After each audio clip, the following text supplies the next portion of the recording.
Welcome everyone to Almost Cancelled. I am Peter, and today I'm going to be talking about Chucky Season 1, Episode 7. It's called Twice the Grieving, Double a Loss. So, full spoilers for the episode, as always. Apologies, this one is so late compared to the usual. Blame Hawkeye having a double episode on Wednesday for that, pretty much. So by the time this goes out, the finale is airing tomorrow. And I thought it was 10 episodes, to be honest. It was only just in the last day that I realised, and it came to my attention that the 8th episode, I think, is the finale. So, which it kind of makes sense given where this one ends. It feels like we're ramping up, but I did not expect the next one to be the finale when I actually watched this episode. Well, the first time. I watched it again, because I watched it to record the review days ago, and then and my chair just cracked. Man, I need a new chair. The chair's making all sorts of noises recently. So there's big things to talk about here with this one. Devin being kidnapped by the end by Chucky and Nika's body, and Jennifer Tilly, well, really Tiffany, but Jennifer Tilly appearing at the wake for Bree, and that kind of being the encouragement and possibly her direct intention to entice Logan to provoke to provoke in Junior is what I'm trying to say. Because I actually, I talked about this a few episodes ago. I kind of suspected that Junior might be the kid who finally goes through with the kill, right? That he's the kid that Chucky might actually get to murder their parent. And sure enough, this Tiffany visit, which makes it look like his dad is cheating or was cheating on his mother, and honestly gave one of the best lines of the show so far, which is when he sees her again later in the episode, and he says, "I know you." Tiffany responds with, "Aren't you a little young to have seen Bound?" I've not actually seen Bound, funnily enough. It's something I should get around to, but that did make me laugh, because I'm very familiar with the general raunchiness of Bound, but that was a funny line. But yeah, it kind of makes sense. Junior's at this boiling point. He's lost his mother. He's been getting angrier. He's feeling ostracized from Lexi. He's already broken up with her. Everything's kind of falling apart. And this resentment from his father, this pressure to be an athlete, which comes up again even after his mother's death. He's like, "Oh, you shouldn't hit your cousin, because the coaches might find out you're a hothead and want nothing to do with you." So he, all of this is just bubbling, and finally leads to Chucky being able to talk him into murdering Logan, which happens towards the end of the episode. He beats Logan to death with Chucky. He uses Chucky as a weapon, which actually led to Chucky, recognizing the song that Junior's singing kind of to himself afterwards when he's in kind of a shock state, and the song kind of kicks in as Chucky's singing and dancing. It's actually kind of a fun little moment. But yeah, so that obviously has been we've been building to that for a while, and the other characters kind of realize this episode that Chucky has been trying to get everyone to kill their parent, right? Tried with Jake, tried with Lexi, or did it try with Lexi? At the very least, he tried with Caroline, which is obviously brought up in this episode. It's an ongoing thing, and this finally kind of posed the question: is there a specific reason? Because it kind of feels that there is now. The way they talked about it in this episode, it kind of feels like, oh, is there some ritual that you can only complete by convincing someone to murder their parent? And maybe that'll fix whatever's happening to Nika. Maybe it'll give him more power. Maybe that'll let him possess more human beings at the same time. I have no idea necessarily, but it does kind of present the idea that there is a specific goal in mind that he has. He's not just doing this for kicks. He's very specifically trying to make one of these kids kill their parents, and he's finally succeeded. So whatever he's up to, it's finally going to come to a head. Maybe it's just because he wants to go into every doll, because we see they have tons of these dolls delivered to the house. So maybe that's the plan. But yeah, there was actually not that much Chucky in this episode, funnily enough. This was probably one of the latest Chucky episodes.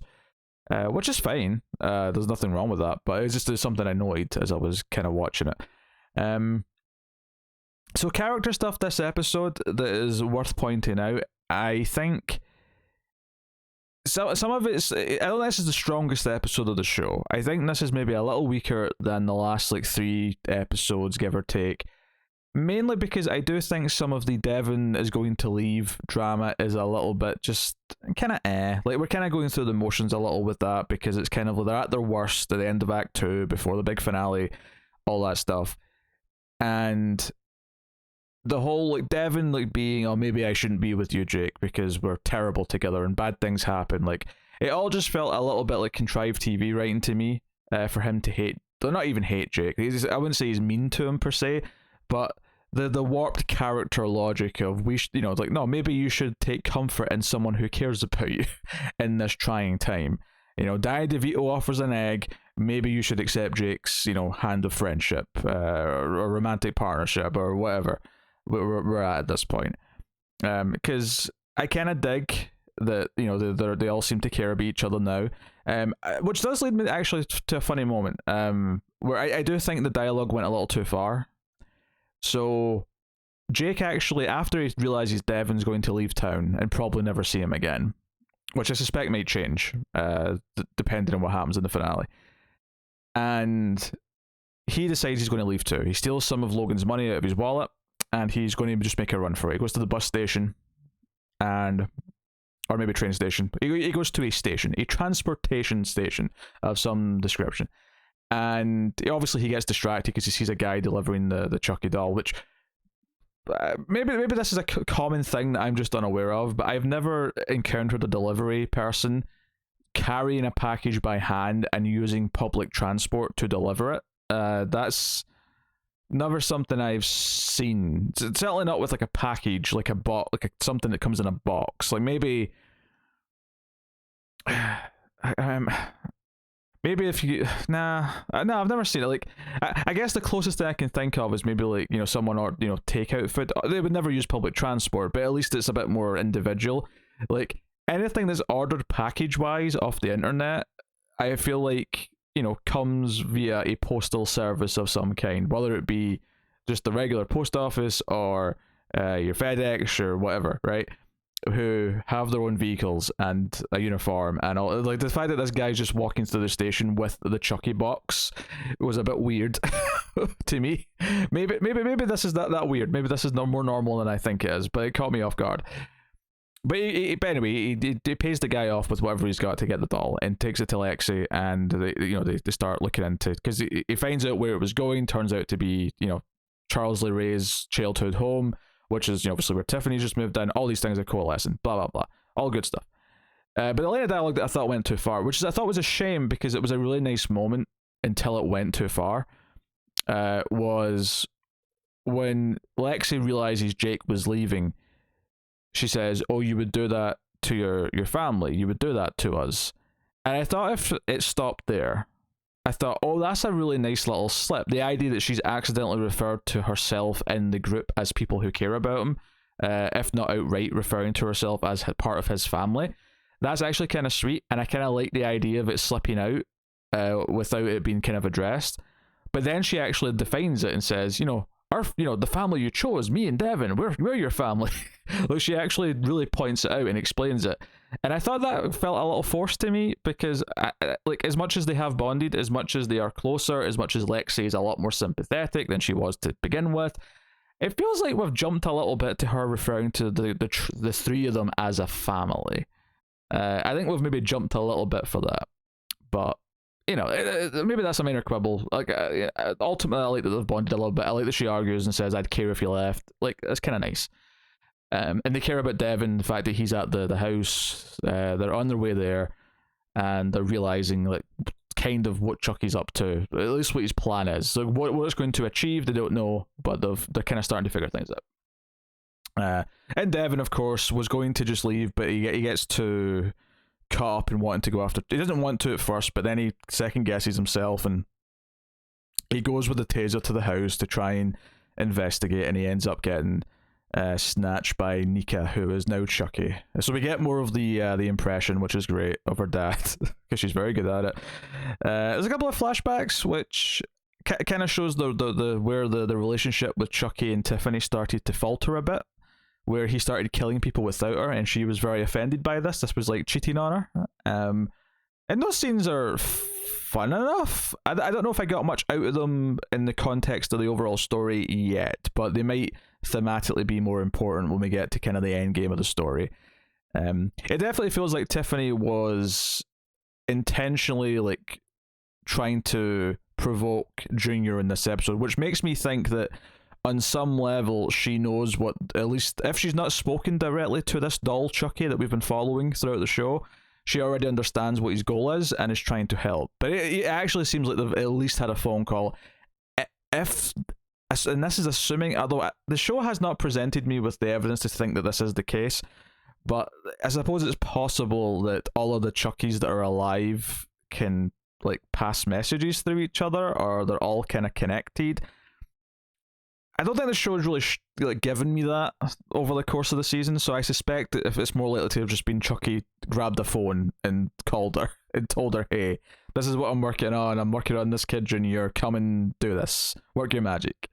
That's neat. But yeah, the flashbacks themselves were just kind of fine. They're more of the fun performances, but not really offering too much in the way of this particular episode, which is fine. We also have to talk about Caroline. I mentioned her briefly, but I have to talk. She has two scenes in this episode, and they're probably two of my favorite scenes in this episode. One of which is her being asked at the there's like a press conference thing for her mother, and they've got someone in custody for the murders. Apparently, I don't know if we're supposed to know who that is because no one stuck out in my mind, but when they ask Caroline if she wants to be mayor someday like her mother, it's just a fluff question that they asked the mayor's kid, right? It's not really a serious thing.